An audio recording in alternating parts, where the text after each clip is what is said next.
All right, Uwer. So this isn't going to be a great production. Would have been easier, obviously, to do this in person. But beef brisket, this is what you want to order. And your beef brisket, you'll see it's got a side of fat on it. That part's going to get rendered down, and then it's got a more lean side. We want to marinate it while it's in its fat, but we want to wash as much of the blood off of it as we possibly can. So we're going to move that in. So we'll be cutting that and we'll be washing the meat in just a second. What we want to do first when we do our first prep is you need to put a base of salt in the bottom of the marinade pan. It's going to seem excessive, but all this marinade is going to be washed off. It's going to be poured out. Okay? The next step is we're going to put a small smattering of some seasoning. And then the rest will go on top. So you can use all kinds of seasoning that you want. This is one of the ones that I do like to use. You probably wouldn't be able to buy it in Turkey. So this brand, even though this is Montreal steak seasoning, but you could get McCormick or you could get this. Now, even though that's got a picture of a pig on it, there is no pork in here, just so you know. Okay? So you add a little bit in here.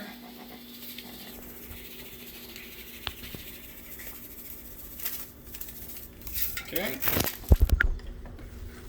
So that sets the base. The meat's actually going to sit down on top of that, and as it marinates, the salt is actually going to draw moisture out of the meat and down into here, and it's going to bring in all of the other marinade material that's in there. It's going to bring it into the meat. It's basically going to force it in. Okay? This is the gross part. So we are going to cut into the meat and rinse it off. And this is the part where cleanliness is of extreme importance. This is a really messy job.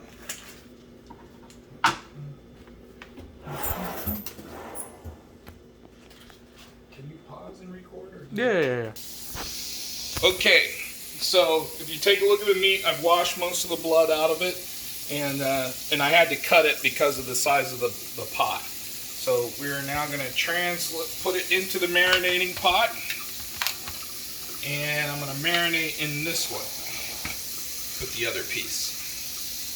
Okay, so again, I will do the same thing. I will have to salt this pot, but I'm just going to show you the preparation on this one.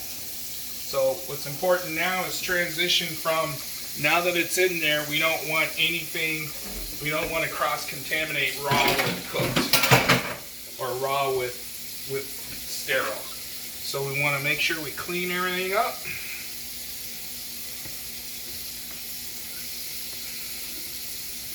Okay, wash my hands.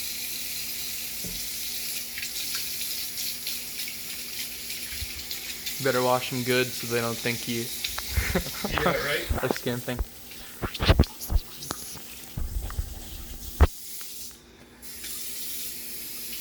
Watch out for Sookie. Okay. All right. So the next step is to then, we want to make sure we have a salt coating on the top. But this time you're going to add a little bit of spice to it. So my favorite is using Montreal seasoning. And at this point, it's going to seem like it's liberal, but once it comes out of the marinade, it won't seem like it's that liberal.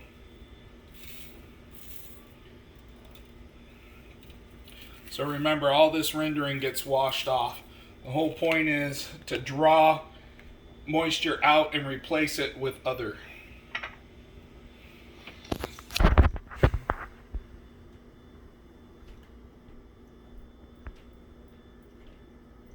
Some Tabasco. Yeah. As per usual. It seems like it's going to be hot, but Tabasco obviously washes out and it also mellows.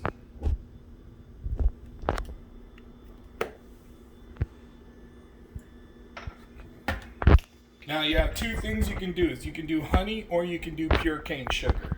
So honey works a little bit better. Pure cane sugar is excellent. And I'll probably do pure cane in this one. Right now we're going to do honey.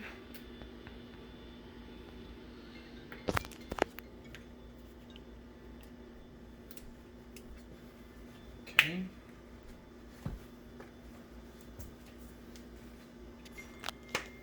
And this, it sounds weird, but this is going to give undertones of cherry wood. We're not going to go heavy. This one's just going to be a dusty. Okay, now, this ultimately is the most important ingredient in the marinade. What Coca-Cola does is it tears up the what's called the binding tissue. So anything that seems like a fascia. So the fat and what holds the muscle tissue together, this breaks down.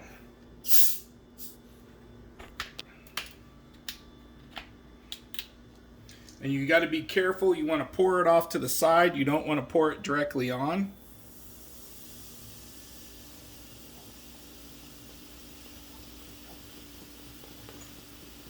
And we need to submerge it.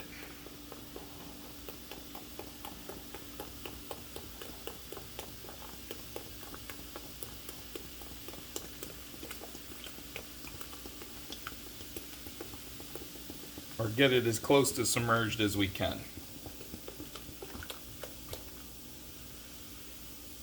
So we're going to have to do a couple more cans.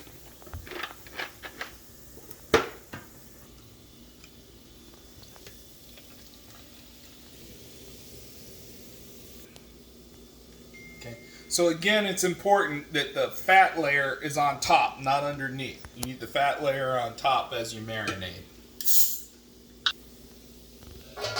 Alright, so this is initial prep for this. So now it has to marinate overnight.